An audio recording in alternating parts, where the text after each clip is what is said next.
ایک صحابی دکان پہ بیٹھے ہوئے تھے. ایک عیسائی گاہک آیا اور اس نے ان صحابی سے پوچھا کہ آپ کی دکان پر جو ہے, مجھے جو خریدنی. تو ان صحابی نے کہا کہ ہاں میرے پاس جو ہے.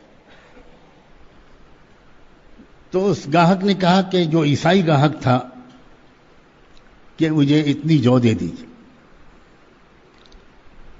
تو ان صحابی نے کہا کہ بھائی صاحب آپ برا نہ مانیے, سامنے جو دکان کھلی ہے, میرا مشورہ آپ سے یہ ہے کہ یہ جو مجھ سے خریدنے کے بجائے آپ اس سے خرید لیں. تو اس نے پوچھا بڑے تعجب سے کہ بھئی آپ کے پاس جب سامان ہے اور میں آپ کے پاس آیا ہوں پہلے جان بوجھ کر, تو آپ مجھے خود کیوں نہیں دیتے اپنی دکان سے, مجھے دوسری دکان پر کیوں بھیج رہے ہیں؟ تو ان صحابی نے کہا کہ اور کوئی بات نہیں ہے, بات صرف یہ ہے کہ میں آج صبح سے میری دکان پر 2-4 گاہک آ چکے ہیں اور میرے بچوں کی آج کی روزی کا انتظام ہو چکا ہے, مگر میں دیکھ رہا ہوں کہ صبح سے اس دکان پر کوئی گاہک نہیں آیا.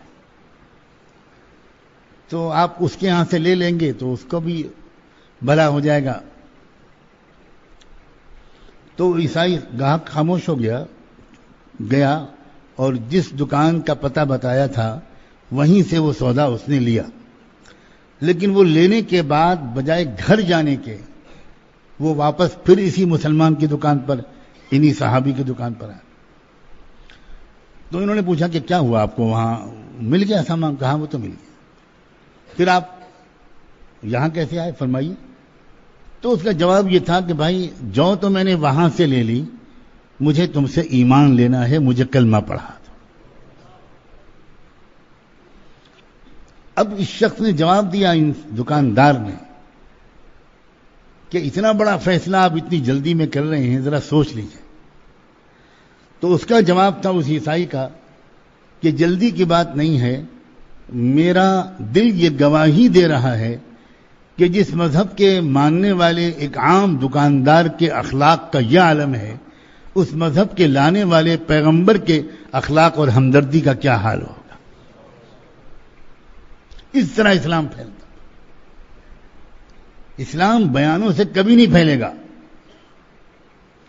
اسلام نمازوں سے کبھی نہیں پھیلے گا.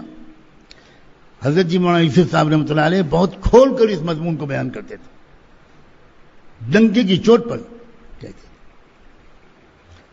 ایک بات جو ان کا زندگی کا آخری بیان ہے, جس بیان کے دوران ہی ان کو قلبی دورہ پڑا تھا اور ان کا انتقال ہو گیا تھا, اس بیان میں تو انہوں نے وہ باتیں کہہ دی جو واقعی وہی کہہ سکتے تھے.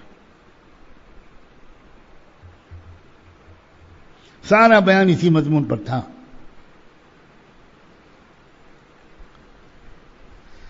تو یہ مطلب ہے اعمال اگر ٹھیک ہوں گے تو حالات ٹھیک ہوں گے. اب بتاؤ, جس کے اخلاق اچھے ہوں, جس کا برتاؤ اچھا ہو, جو ہر ایک کا خیر خواہ ہو, جو غلطیوں کو معاف کرنے والا ہو, جو غصے کو قابو میں کرنے والا ہو, جو اپنی نگاہوں کو قابو میں رکھنے والا ہو, جو غریبوں کے دکھ درد بانٹنے والا ہو, یہ اعمال ہیں بھائی. اب حالت ہماری یہ ہے کہ ہمارے چاروں طرف بہت قریب انتہائی پریشان حال, محتاج, بیوہ عورتیں, مطلقہ عورتیں, یتیم بچے ہوتے ہیں. اپنے خاندانوں میں ایسی عورتیں ہوتی ہیں, اپنے خاندانوں میں یتیم بچے ہوتے ہیں, مگر ہم ان میں سے کسی کے آنسو کبھی نہیں پوچھتے. ہم مطمئن رہتے ہیں اپنی نمازوں پر, تعلیم کے حلقوں پر, بیانوں پر, گشت اور چلوں پر. گشت اور چلے بہت اہم عمل ہے. اگر وہ عمل نہ ہوتے تو آج یہ مجمع نہ ہوتا, ہم اور آپ یہاں نہ ہوتے. اسی عمل کی برکت سے اللہ کا فضل ہے, جتنا بھی دین ایمان والوں میں ہے اسی گشت کی برکت سے ہے, اسی دعوت کی محنت کی برکت سے ہے. اسی لیے اس مجمع سے زیادہ کھل کر بات کرنا آسان ہوتا ہے. اس سے کہنا ہوتا ہے کہ بھائی اپنے آپ کو ذرا آگے بڑھاؤ, اپنے آپ کو ذرا آگے بڑھاؤ, اپنے اعمال صالحہ کو زندگی کے تمام دائروں میں اپنے اعمال کو ٹھیک کرو. جس کو روزی کی تنگی کی شکایت ہو، کاش وہ اس مشورے پر عمل کرے کہ تم ایک یتیم بچے کو اپنی گود میں لے لو، روزی کے دروازے کھل جائیں گے۔ الٹی بات لوگ سمجھتے ہیں، ہمارے پاس اتنی گنجائش نہیں ہے حضرت، الٹی بات ہے، بات بالکل الٹی ہے۔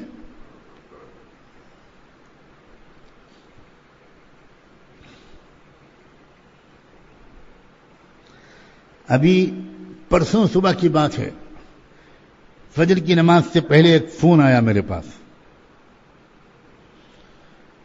ایک اللہ کی بندی عالمہ جو سلسلے میں داخل ہے، اور میری معلومات کے مطابق اللہ کا شکر ہے، اللہ کا فضل، اللہ کی توفیق سے وہ بچی بھی بہت نیک ہے، اس کے شوہر بھی بہت صالح عالم ہیں، اور دونوں مل کر اپنے علاقے میں بہت دین کا کام کر رہے ہیں۔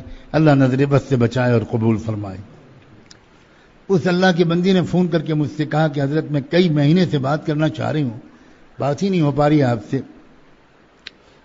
کیا مسئلہ ہے؟ مسئلہ یہ ہے کہ میں چونکہ مستورات میں خواتین میں کام کرتی ہوں، میں چونکہ عورتوں میں کام کرتی ہوں، برابر اجتماعوں میں جاتی ہوں، تو مجھے آئے دن ایسی غم زدہ، بے سہارا، لاوارث بیوہ اور مطلقہ بہنیں ملتی ہیں کہ جن کے حالات سن کر خون کے آنسو رونے کا دل چاہتا ہے۔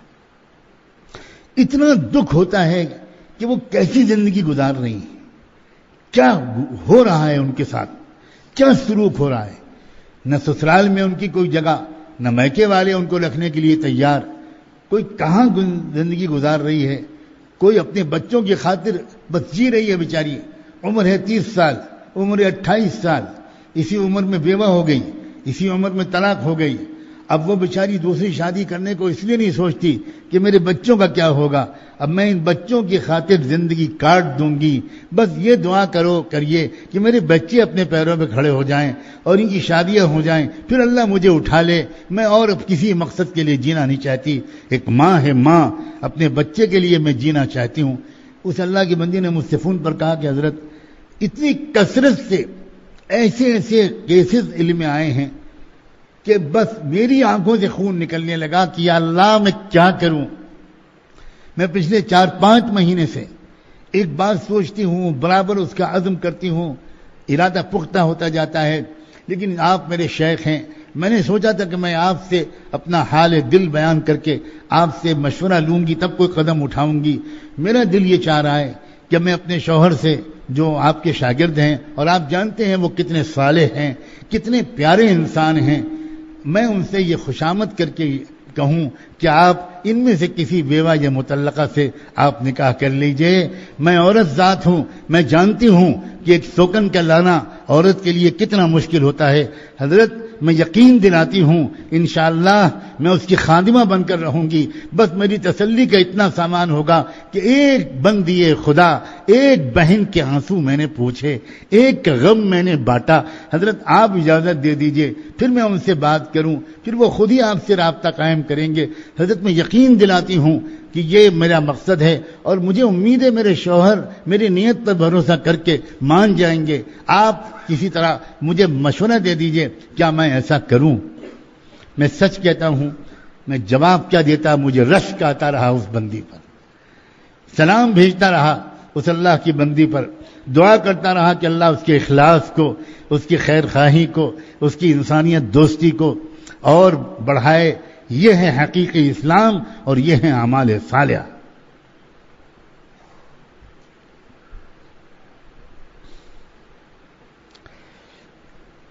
اسی بندی نے دوسری بات اور سنائی، اس ایک مشورے والی بات کے علاوہ ایک اطلاع اور دی۔ اس نے کہا حضرت مجھے ایک خبر ملی کہ یہاں ہمارے علاقے میں یہ بھی رواج بڑھتا جا رہا ہے کہ عورتیں بچہ پیدا ہونے کے بعد کوئی عورت بچے کو سڑک کے کنارے پھینک آتی ہے۔ کچھ بچے مر جاتے ہیں، کچھ بچوں کو کوئی تنظیمیں، سرکاری تنظیمیں یا NGOs، رضاکارانہ تنظیمیں اٹھا کر لے جاتی ہیں، وہ ان کی پرورش کرتی ہیں۔ مجھے پتا چلا کہ فلاں اسپتال میں 3 معذور بچے ہیں، بالکل معذور ہیں، دماغی لحاظ سے بالکل معذور ہیں. ایک بچہ 4 مہینے کا ہے، ایک بچہ اس سے کچھ بڑا، ایک بچہ اس سے کچھ بڑا، 3 بالکل معذور بچے ہیں. اب مجھے پتا چلا کہ جنوبی انڈیا کے ایک فلاں شہر سے ایک نان مسلم ایک تنظیم کے لوگ آئے ہیں اور وہ یہ ارادہ ظاہر کر گئے ہیں کہ وہ ان تینوں بچوں کو لے کر جائیں گے. میں آپ سے مشورہ کرنا چاہتی تھی، لیکن میں نے سوچ لیا کہ آپ کبھی بھی منع نہیں کریں گے، کبھی برا نہیں مانیں گے. آپ ہی کے مستقل بیانوں کو سن کر میرے دل میں یہ جذبات پیدا ہوئے ہیں. چنانچہ میں اسپتال گئی اور لکھا پڑھی کر کے ان تینوں معذوروں کو اپنے گھر لے آئی ہوں. تینوں معذور بچوں کو اپنے گھر لے آئی ہوں.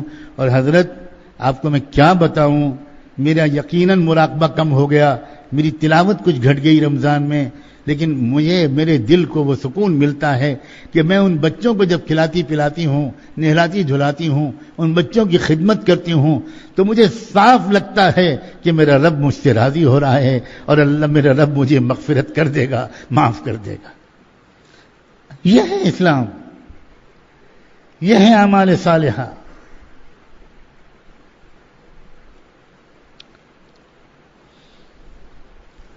شرم آتی ہے ایمانداری کی بات، شرم آتی. ہر ایک کی زبان پر ہے کہ صاحب فلاں صاحب کے ساتھ کاروبار مت کرنا، ہاں داڑھی اور چلے کو نماز کو مت دیکھنا، نہایت بے ایمان آدمی ہے. یہ عام زبانوں پر ہے کہ نہیں؟ لوگ یہاں تک کہنے لگے ہیں کہ کسی مسلمان کے اوپر بھروسہ مت کرنا، کسی ہندو کے ساتھ تم کاروبار کر لینا، کسی مسلمان پہ بھروسہ مت کرنا. لوگ یہاں تک کہنے لگے ہیں کہ دیندار انسان کے ساتھ تو کبھی کاروبار میں پارٹنرشپ مت کرنا. کیا ہو رہا ہے؟ یہ سب فساد اس بات کا ہے کہ نہ ہم نے دین کو سمجھا ہے، نہ ہم نے اعمال صالحہ کے مطلب کو سمجھا. ایسا لگتا ہے رحمت دو عالم صلی اللہ علیہ وآلہ وسلم کو اس بات کا خطرہ تھا.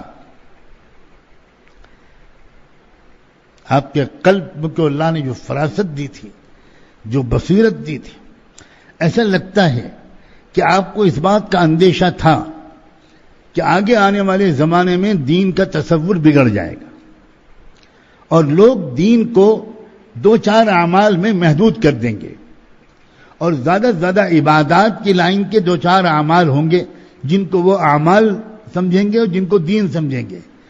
اسی لیے آپ نے ایسے جملے بولے کہ مجھے نہیں لگتا کہ اس اندیشے کے بغیر وہ جملے بولے جانے کا کوئی جواز تھا. ان جملوں میں ایک جملہ تھا الدین المعاملہ.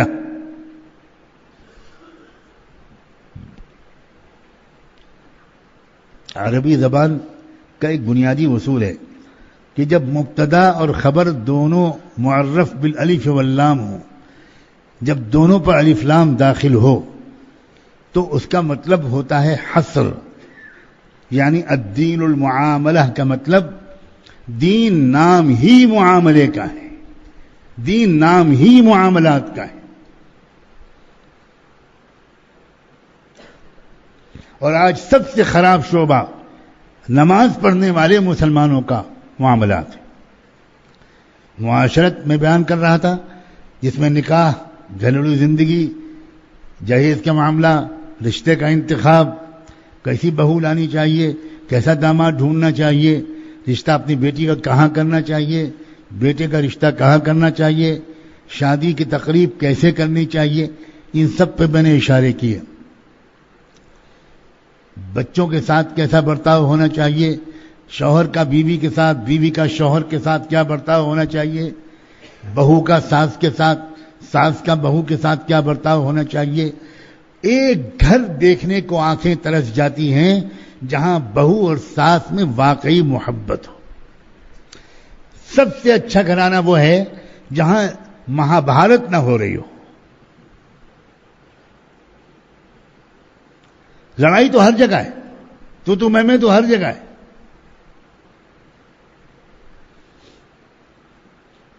تعلیم کا حلقہ بھی ہے، 25 سال سے فضائل کی تعلیم ہو رہی ہے، مگر ساس اور بہو میں جنگ احد اور جنگ جمل بھی ہے، خوب لڑائی ہے.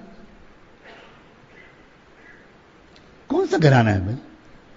ایک گھرانہ بتا دو صحابہ میں جہاں ساس اور بہو کا جھگڑا ہوا ہو.